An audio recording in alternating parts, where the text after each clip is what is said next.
इंदौर के नजदीक ग्रामीण अंचलों में सैकड़ों की संख्या में पढ़े लिखे व सरकारी एग्जाम पास कर अतिथि शिक्षकों का दर्जा पाने के बाद से अपनी सेवा देने वाले शिक्षकों पर रोजगार छीनने को लेकर प्रदेश सरकार के सामने आवाज उठाना शुरू कर दी है। उनका कहना है कि जब हम सभी नियमों का पालन कर सरकारी स्कूलों में पढ़ा रहे हैं तो अब हमें क्यों निकाला जा रहा है। प्रदेश में डॉक्टरों के आंदोलन के बाद अतिथि शिक्षक फिर एक बार सरकारी तंत्र से आहत होकर सड़कों पर आने को मजबूर है। शहर सहित ग्रामीण क्षेत्रों के सरकारी स्कूलों में अपनी सेवा देने वाले अतिथि शिक्षक की सरकार द्वारा शिक्षा पद्धति को बेहतर बनाने के उद्देश्य से भर्ती की गई थी और यह भर्ती बाकायदा व्यावसायिक परीक्षा मंडल सरकारी पोर्टल के माध्यम से दी गई थी। इस परीक्षा में लाखों लोगों ने एग्जाम दी थी, जिसमें से 2,500 से 3,000 लोगों का चयन किया गया था और 4 सालों से यह अपनी सेवा विभिन्न सरकारी स्कूलों में दे रहे हैं।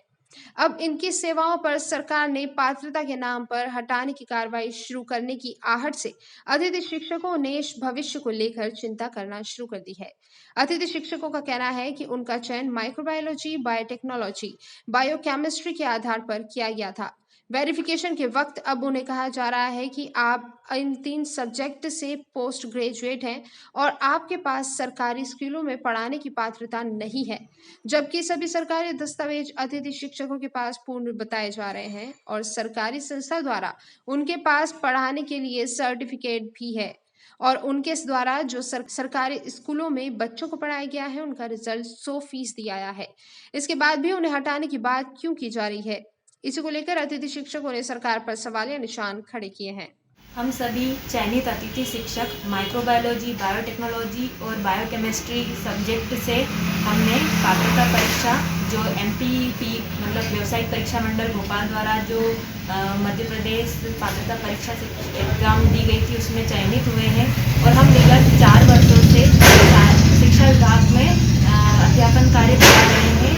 शिक्षक जो गेस्ट फैकल्टी होती है उसके रूप में हमारी समस्या ये है कि जब हमने पात्रता परीक्षा उत्तीर्ण कर ली और हम उसमें मेरिट लिस्ट में चयनित भी हो चुके हैं, लेकिन वेरिफिकेशन के वक्त हमें यह कहकर रिजेक्ट कर दिया गया कि हम अलाइड सब्जेक्ट से, अलाइड मतलब कि हमारा जो पोस्ट ग्रेजुएशन है वो बायोटेक्नोलॉजी, माइक्रोबायोलॉजी और बायोकेमिस्ट्री जैसे सब्जेक्ट से है। तो हमारे जो प्रॉब्लम है वो ये है कि जब हम शिक्षा विभाग में पिछले 4 वर्षों से अतिथि शिक्षक के रूप में हम कार्य कर रहे हैं और हमने 100% रिजल्ट दिया है और हम वहाँ पर एलिजिबल हैं पढ़ाने के लिए, लेकिन जब परमानेंट टीचर की बात आती है तो हमें ये कह के बाहर निकाला जा रहा है कि हम पढ़ाने के लिए एलिजिबल नहीं हैं।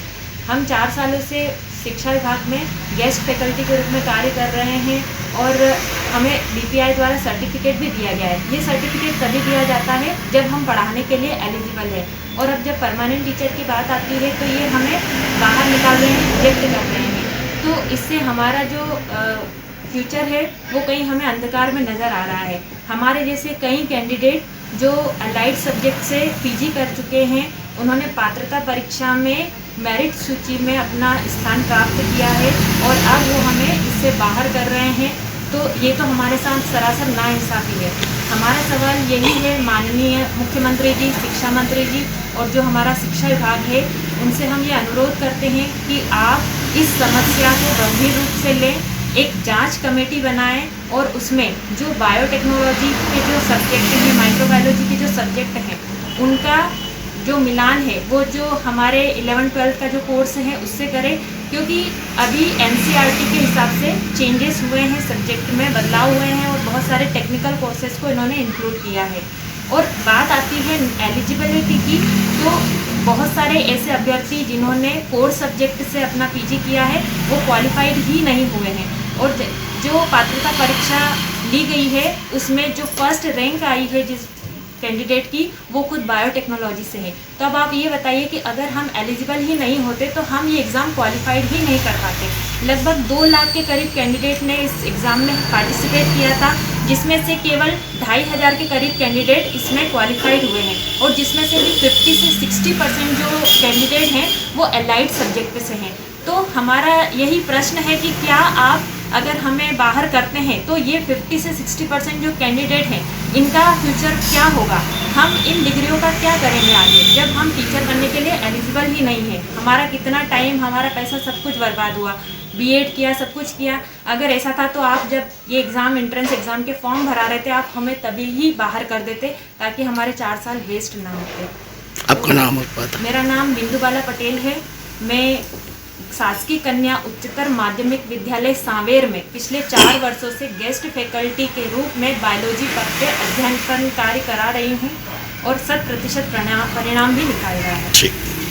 बहरहाल अब देखना होगा कि सरकार अतिथि शिक्षकों को इंसाफ दे पाती है या नहीं। ब्यूरो रिपोर्ट, खबर कुछ न्यूज, इंदौर।